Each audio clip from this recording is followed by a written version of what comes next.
Hello viewers, welcome back to my channel. ನಾನಿವತ್ತು ನಿಮಗೆ ಈ ವಿಡಿಯೋದಲ್ಲಿ ಚಿಕನ್ ಪಕೋಡ ಹೇಗೆ ಮಾಡೋದು ಅಂತ ತೋರಿಸ್ಕೊಡ್ತಾ ಇದ್ದೀನಿ. ಅದಕ್ಕೂ ಮುಂಚೆ ಯಾರು ನನ್ನ ಚಾನಲ್ಗೆ ಸಬ್ಸ್ಕ್ರೈಬ್ ಆಗಿಲ್ಲ, ಪ್ಲೀಸ್ ಸಬ್ಸ್ಕ್ರೈಬ್ ಮಾಡ್ಕೊಳ್ಳಿ. ನನ್ನ ವೀಡಿಯೋಸ್ ಇಷ್ಟ ಆಯಿತು ಅಂತಂದರೆ ಲೈಕ್ ಮಾಡಿ, ಶೇರ್ ಮಾಡಿ, ಕಮೆಂಟ್ ಮಾಡೋದನ್ನು ಮರಿಬೇಡಿ. ಬನ್ನಿ ನೋಡೋಣ ಹೇಗೆ ಮಾಡೋದು, ಏನೆಲ್ಲ ಇಂಗ್ರೀಡಿಯೆಂಟ್ಸ್ ಬೇಕು ಅಂತ ಹೇಳ್ತಾ ಹೋಗ್ತೀನಿ, ನೋಟ್ ಮಾಡ್ಕೊಳ್ಳಿ. ಮೊದಲಿಗೆ ನಾನಿಲ್ಲಿ ಒಂದು ಅರ್ಧ kg ಅಷ್ಟು ಚಿಕನ್ ತೊಗೊಂಡಿದ್ದೀನಿ. ಈ ಚಿಕನ್ನ 2 ಸಲ ಯೆಲ್ಲೋ ಪೌಡ್ರ್ ಹಾಕಿಬಿಟ್ಟು ತೊಳೆದು ಇಟ್ಕೊಂಡಿದ್ದೀನಿ. ಸೊ ಈಗ ಇದಕ್ಕೆ ನಾನು 1 ಸ್ಪೂನ್ ಅಷ್ಟು ಯೆಲ್ಲೋ ಪೌಡ್ರನ್ನ ಹಾಕ್ಕೊಳ್ತಾ ಇದ್ದೀನಿ.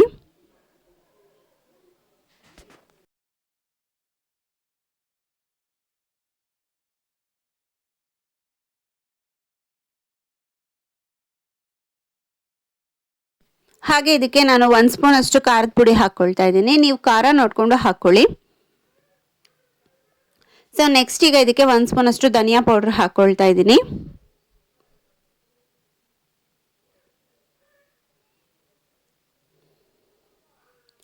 ನೆಕ್ಸ್ಟ್ ಈಗ ನಾನು 1 ರಿಂದ 2 ಸ್ಪೂನ್ ಅಷ್ಟು ಜಿಂಜರ್ ಗಾರ್ಲಿಕ್ ಪೇಸ್ಟ್ನ ಹಾಕ್ಕೊಳ್ತಾ ಇದ್ದೀನಿ.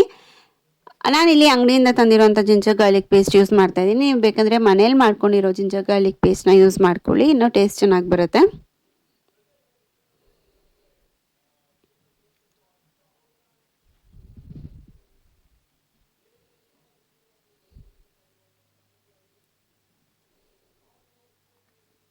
ನೆಕ್ಸ್ಟ್ ಈಗ ಇದಕ್ಕೆ ನಾನು ಒಂದು ಅರ್ಧ ಕಪ್ಪಷ್ಟು ಕೊತ್ತಂಬರಿ ಹಾಕ್ಕೊಳ್ತಾ ಇದ್ದೀನಿ, ಅರ್ಧ ಕಪ್ಪಷ್ಟು ಪುದೀನ ಸಹ ಹಾಕ್ಕೊಳ್ತಾ ಇದ್ದೀನಿ.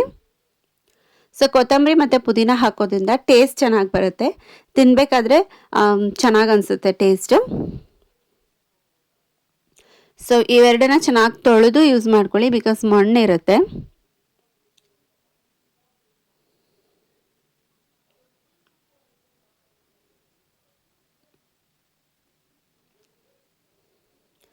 ನೆಕ್ಸ್ಟ್ ಈಗ ಇದಕ್ಕೆ ನಾನು ಚಿಕನ್ ಕಬಾಬ್ ಪೌಡ್ರ್ ಹಾಕ್ಕೊಳ್ತಾ ಇದ್ದೀನಿ.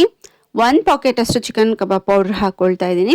ಸೊ ನೀವು ಇಲ್ಲಿ ಇದಕ್ಕೆ ಉಪ್ಪು ನೋಡ್ಕೊಂಡು ಹಾಕ್ಕೊಳ್ಳಿ, ಯಾಕಂದರೆ ಚಿಕನ್ ಕಬಾಬ್ ಪೌಡ್ರಲ್ಲಿ ಆಲ್ರೆಡಿ ಸಾಲ್ಟ್ ಇರುತ್ತೆ. ಸೊ ಹಾಗಾಗಿ ನೋಡ್ಕೊಂಡು ಹಾಕ್ಕೊಳ್ಳಿ.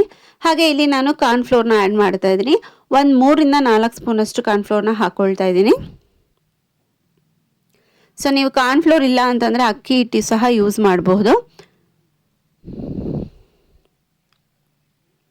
ನೆಕ್ಸ್ಟ್ ಈಗ ನಾನು 1 ಎಗ್ನ ಹಾಕ್ಕೊಳ್ತಾ ಇದ್ದೀನಿ. ಸೊ 1/2 kg ಚಿಕನ್ ತೊಗೊಂಡಿರೋದ್ರಿಂದ 1 ಎಗ್ ಅಷ್ಟೇ ಯೂಸ್ ಮಾಡ್ತಾ ಇದ್ದೀನಿ. ಸೊ ಎಗ್ ಜಾಸ್ತಿ ಆದ್ರೂ ಆಯಿಲ್ ಒಂಥರ ನೊರೆ ನೊರೆ ಬಂದುಬಿಡುತ್ತೆ ಆಯಿಲ್ಗೆ ಹಾಕಿದ್ರೆ. ಸೊ ಅದಕ್ಕೆ 1 ಎಗ್ ಯೂಸ್ ಮಾಡ್ತಿದ್ದೀನಿ ಮ್ಯಾರಿನೇಷನ್ಗೆ.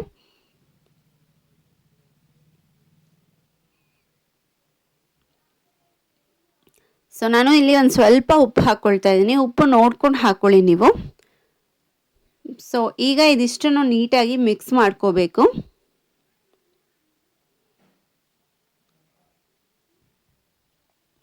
ಎಲ್ಲ ಪೀಸಸ್ಗೂ ನೀಟಾಗಿ ನಾವು ಹಾಕಿರೋವಂಥ ಪೌಡರ್ಸು ಮಸಾಲ ಎಲ್ಲ ಮಿಕ್ಸ್ ಆಗೋ ಥರ ಚೆನ್ನಾಗಿ ಮಿಕ್ಸ್ ಮಾಡಿಕೊಂಡು ಒಂದು ಅರ್ಧ ಗಂಟೆ ಸೈಡಿಗೆ ಇಟ್ಕೋಬೇಕು.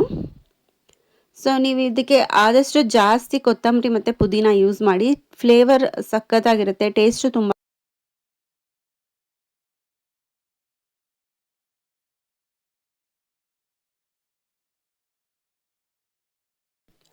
ನೆಕ್ಸ್ಟ್ ಈಗ ಇದಕ್ಕೆ ನಾನು ಒಂದು 4 ರಿಂದ 5 ಹಸಿಮೆಣಸಿನ್ಕಾಯಿ ಹಾಕ್ಕೊಳ್ತಾ ಇದ್ದೀನಿ. ಹಾಗೆ ಒಂದು ಅರ್ಧ ಲೆಮನ್ ಹಿಂಡ್ಕೊಳ್ತಾ ಇದ್ದೀನಿ. ಇದು ನಾವು ಎಣ್ಣೆಗೆ ಹಾಕೋದಕ್ಕೂ ಒಂದು 10 ರಿಂದ 15 ನಿಮಿಷ ಮುಂಚೆ ಚೆನ್ನಾಗಿ ಹಾಕಿ ಮಿಕ್ಸ್ ಮಾಡಿಬಿಟ್ಟು ಒಂದು 15 ನಿಮಿಷ ಇಟ್ಕೋಬೇಕು.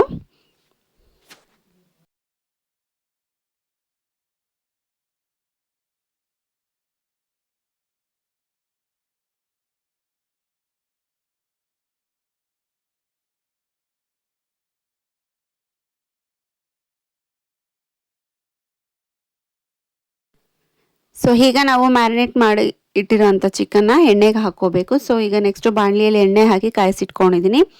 ಸೊ ಈಗ ಎಣ್ಣೆ ಚೆನ್ನಾಗಿ ಕಾದಾದಮೇಲೆ ಒಂದೊಂದೇ ಪೀಸಸ್ನ ಅದರಲ್ಲಿ ಹಾಕ್ಕೊಂಡು ಚೆನ್ನಾಗಿ ಫ್ರೈ ಮಾಡ್ಕೋಬೇಕು. ಆದಷ್ಟು ಲೋ ಫ್ಲೇಮಲ್ಲಿ ಫ್ರೈ ಮಾಡ್ಕೊಳ್ಳಿ, ಒಳಗಡೆ ಚೆನ್ನಾಗಿ ಬೇಯುತ್ತೆ ಚಿಕನ್ನು.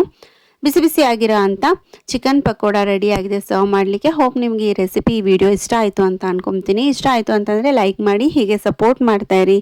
Thank you.